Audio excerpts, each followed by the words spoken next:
Patagumpay na naaresto ng Camarines Sur Maritime Police Station ang isang wanted person sa Tinambak, Camarines Sur. Ang pag-aresto ay sinagawa sa bisa ng warrant of arrest sa kasong lascivious conduct under Section 5B of RA number 7610 o ang Special Protection of Children Against Abuse, Exploitation, and Discrimination Act, adacted sa criminal case number 26-4498 na inisyu ng Regional Trial Court, 5th Judicial Region, Branch 63, Calabanga, Camarines Sur, na may nirekomendang piyansa na 200,000 piso.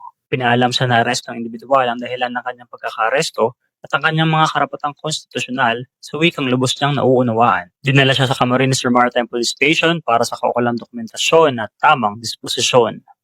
Patuloy na ginagampanan ng PNP Maritime Group ang mandato nitong tiyakin ng kapayapaan, kaayusan at seguridad sa mga komunidad, alinsunod sa programang Bagong PNP para sa Bagong Pilipinas, serbisyong mabilis, tapat at nararamdaman.